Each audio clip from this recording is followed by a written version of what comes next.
Bismillahirrahmanirrahim. In the name of God, the most merciful, the most beneficent.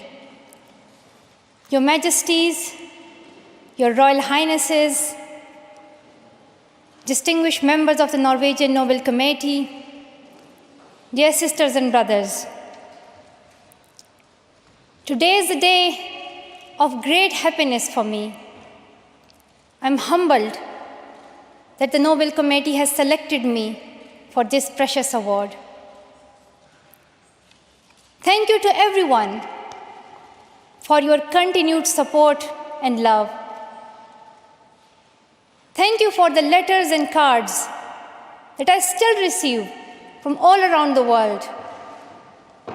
Your kind and encouraging words strengthens and inspires me.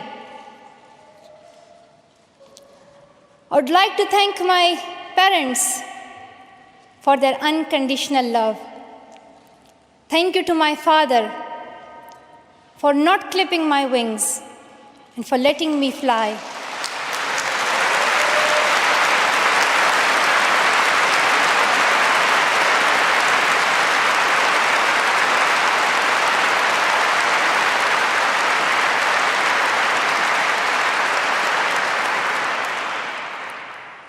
Thank you to my mother for inspiring me to be patient and to always speak the truth, which we strongly believe is the true message of Islam.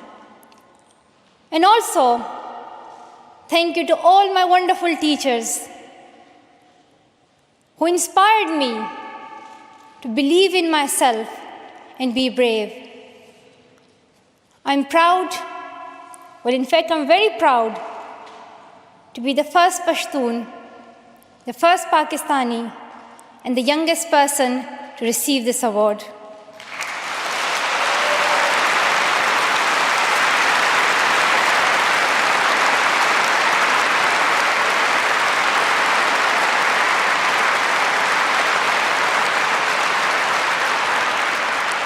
Along with that, I'm pretty certain that I'm also the first recipient of the Nobel Peace Prize who still fights with her younger brothers. I want there to be peace everywhere, but my brothers and I are still working on that.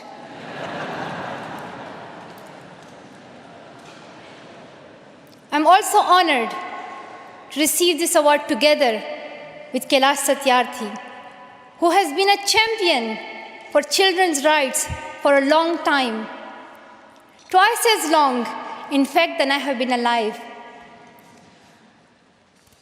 I'm proud that we can work together. We can work together and show the world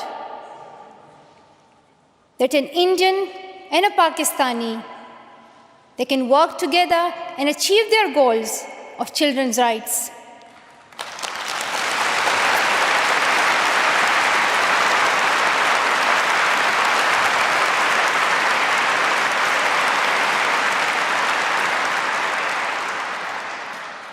Dear brothers and sisters, I was named after the inspirational Malala of Maiwand, who is the Pashtun Joan of Arc.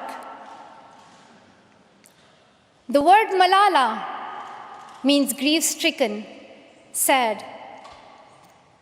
But in order to lend some happiness to it, my grandfather would always call me Malala, the happiest girl in the world. And today, I'm very happy that we are together fighting for an important cause. This award is not just for me. It is for those forgotten children who want education. It is for those frightened children who want peace. It is for those voiceless children who want change. I'm here to stand up for their rights, to raise their voice, It is not time to pity them. It is not time to pity them. It is time to take action. So it becomes the last time. The last time. So it becomes the last time that we see a child deprived of education.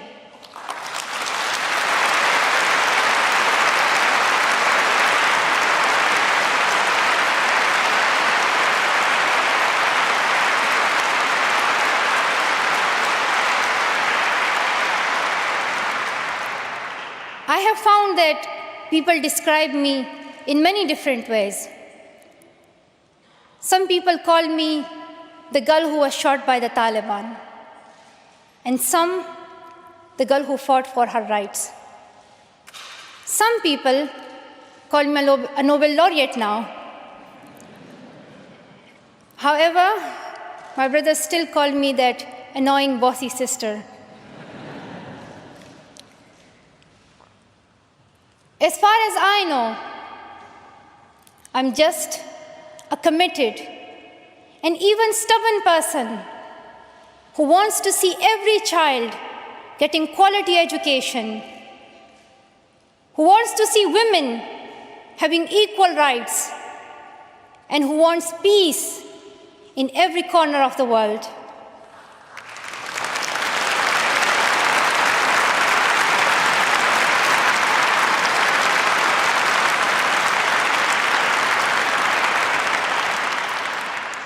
Education is one of the blessings of life and one of its necessities.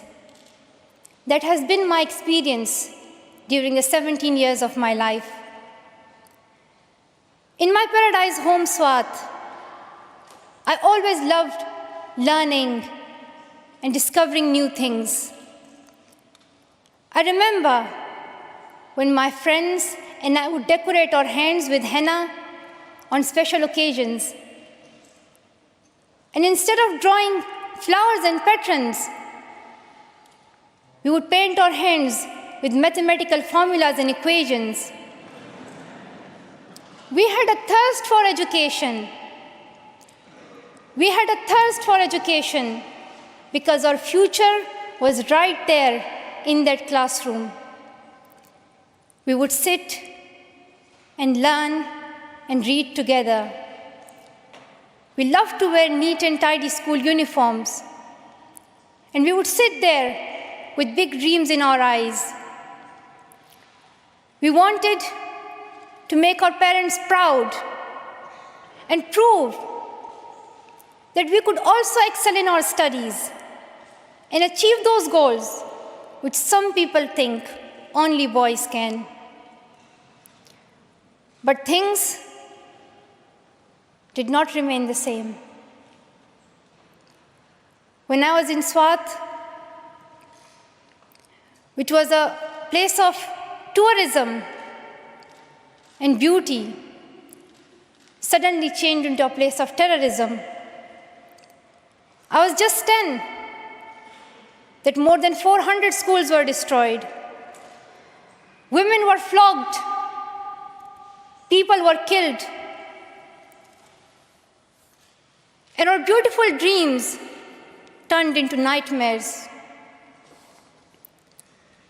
Education went from being a right to being a crime. Girls were stopped from going to school.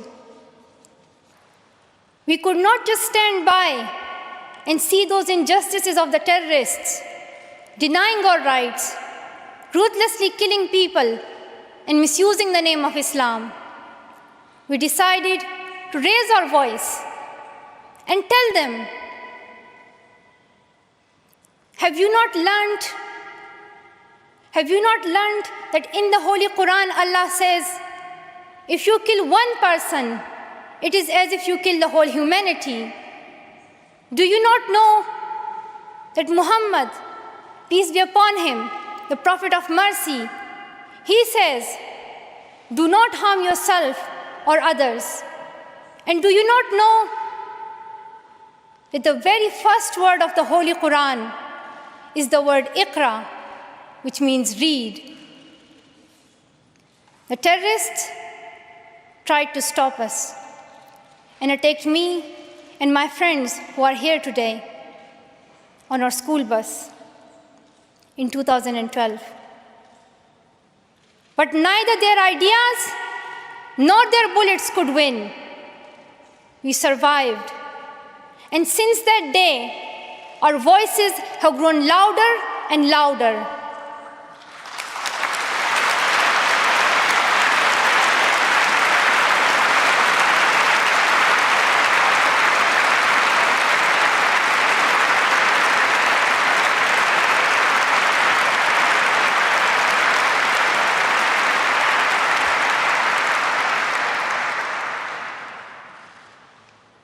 I tell my story not because it is unique, but because it is not. It is the story of many girls. Today, I tell their stories too. I have brought with me some of my sisters from Pakistan, from Nigeria, and from Syria who share this story. My brave sisters, Shazia and Kainat, who were also shot that day on our school bus, but they have not stopped learning. And my brave sister, Kainat Somro, who went through severe abuse and extreme violence. Even her brother was killed, but she did not succumb. Also my sisters here, whom I have met during my Malala Fund campaign. My 16-year-old courageous sister, Mozoon, from Syria, who now lives in Jordan as a refugee. And she goes from tent to tent, encouraging girls and boys to learn. And my sister, Amina, from the north of Nigeria, where Boko Haram threatens and stops girls and even kidnaps girls just for wanting to go to school. Though I appear as one girl, one person who is 5 foot 2 inches tall, if you include my high heels, it means I'm 5 foot only.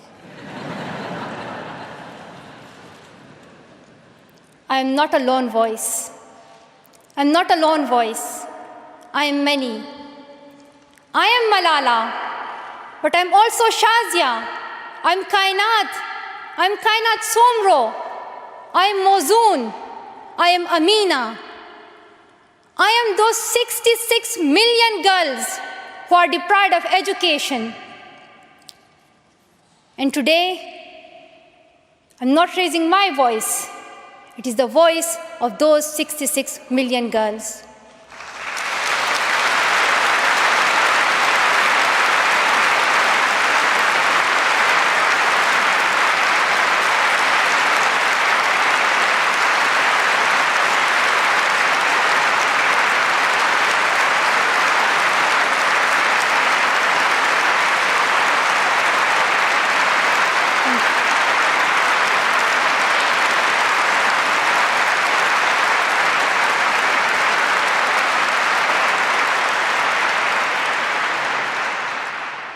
Sometimes people like to ask me, why should girls go to school?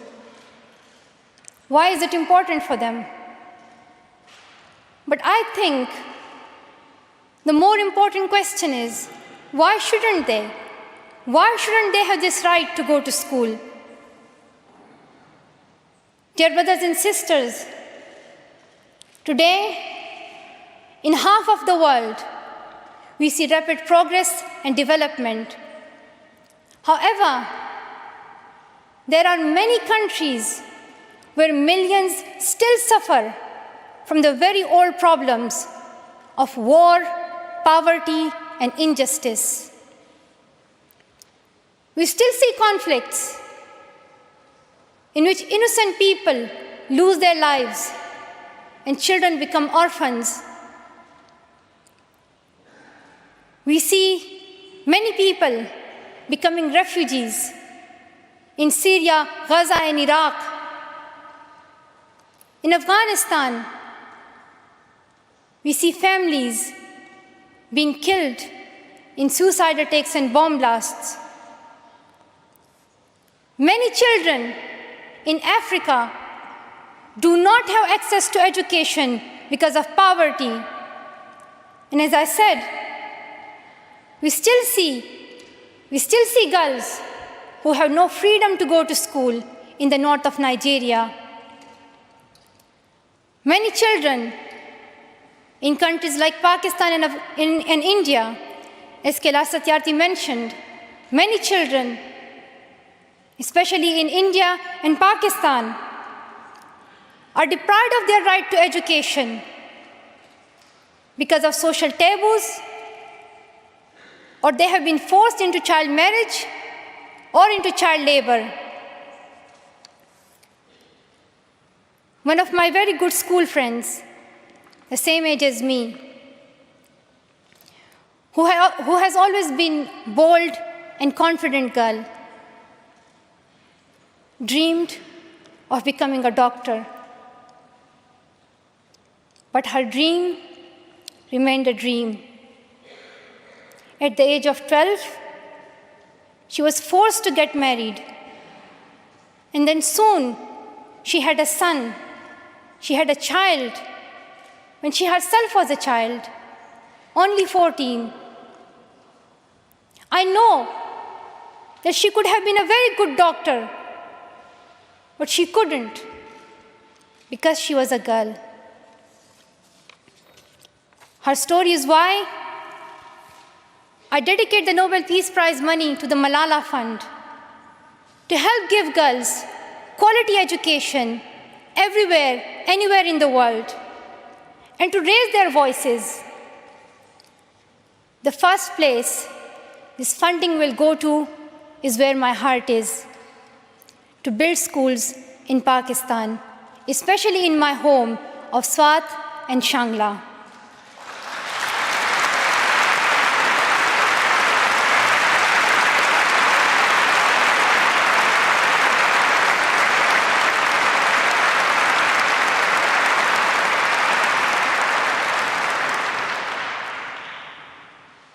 In my own village, there is still no secondary school for girls.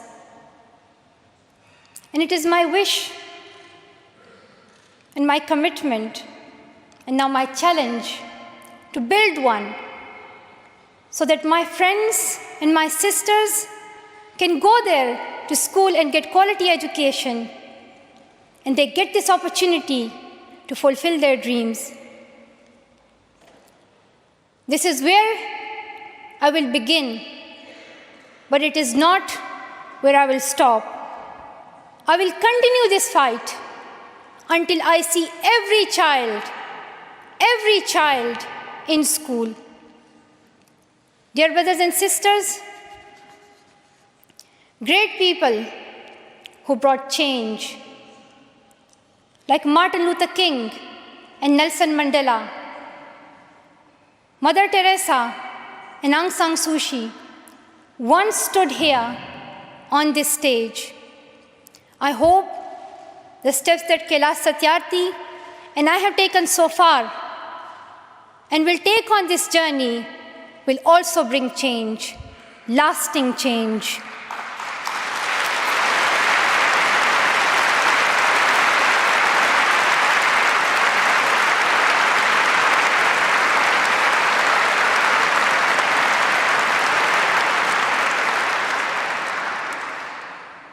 My great hope is that this will be the last time. This will be the last time we must fight for education. Let's solve this once and for all. We have already taken many steps. Now it is time to take a leap. It is not time to tell the world leaders to realize how important education is. They already know it.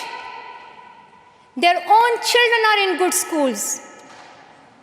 Now it is time to call them to take action for the rest of the world's children. We ask the world leaders to unite and make education their top priority. 15 years ago, the world leaders decided on a set of global goals, the Millennium Development Goals. In the years that have followed, we have seen some progress. The number of children out of school has been halved, as Kailash Satyarthi said. However, the world focused only on primary education, and progress did not reach everyone. In year 2015, representatives from all around the world will meet in the United Nations to set the next set of goals, the Sustainable Development Goals. This will set the world's ambition for the next generations. The world can no longer accept that basic education is enough. Why do leaders accept that for children in developing countries, only basic literacy is sufficient when their own children do homework in algebra, mathematics, science, and physics? Leaders must seize this opportunity to guarantee a free, quality, primary and secondary education for every child.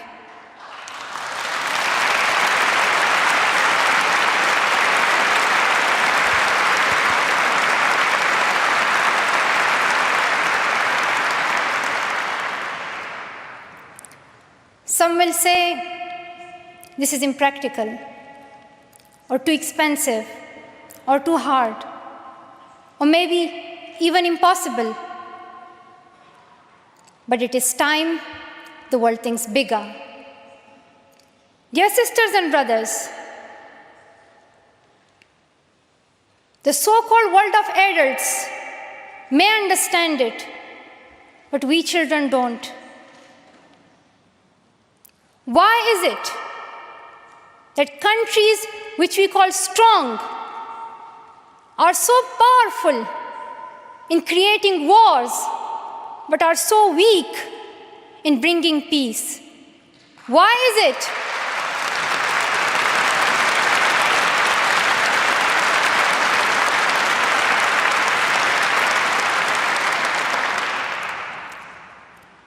Why is it that giving guns is so easy, but giving books is so hard? Why is it? Why is it that making tanks is so easy, but building schools is so hard? We are living in the modern age, and we believe that nothing is impossible. We have reached the moon 45 years ago, and maybe we'll soon land on Mars. Then, in this 21st century, we must be able to give every child quality education. Dear sisters and brothers, dear fellow children, we must work, not wait. Not just the politicians and the world leaders. We all need to contribute. Me, you, we. It is our duty. Let us become the first generation to decide to be the last. Let us become the first generation that decides to be the last, that sees empty classrooms, lost childhoods, and wasted potentials. Let this be the last time that a girl or a boy spends their childhood in a factory. Let this be the last time that a girl is forced into early child marriage. Let this be the last time that a child loses life in war. Let this be the last time that we see a child out of school. Let this end with us. Let's begin this ending together, today, right here, right now. Let's begin this ending now. Thank you so much. Thank you.